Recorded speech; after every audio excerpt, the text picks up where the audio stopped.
It's one of the British Army's most specialised and secretive units. The Pathfinders are trained to be the first in to enemy territory and are often parachuted in on missions to recce, capture and kill.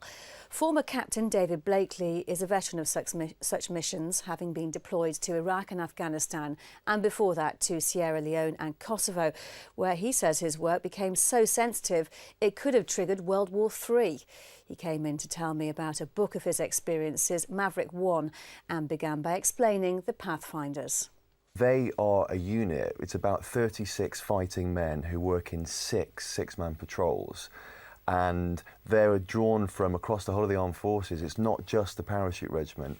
There's engineers, signallers, logisticians and guys from a whole range of corps and infantry regiments. And if you get through and get into the unit, you then go on to do the Halo skydiving course, which is amazing. And you build up to doing it from extremely high altitude, about the height of Mount Everest. Wow. And you do it at night in your team, and then eventually you start to do that in training and then potentially for real behind enemy lines.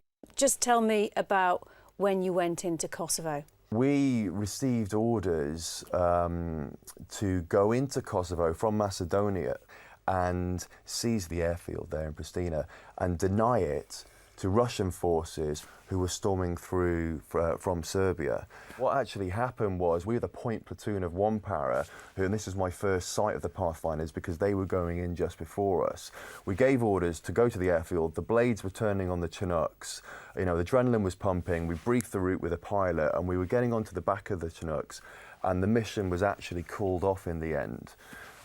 General Jackson was the head of KFOR at the time. He called the mission off. He actually disobeyed an order from General Wesley Clark because he spoke to Tony Blair, who's the Prime Minister at the time, and he said, if we go in, we're going to end up, we're obviously going in head on with the Russians. There's going to be an engagement, and this could risk starting World War III, and so the whole operation was called off.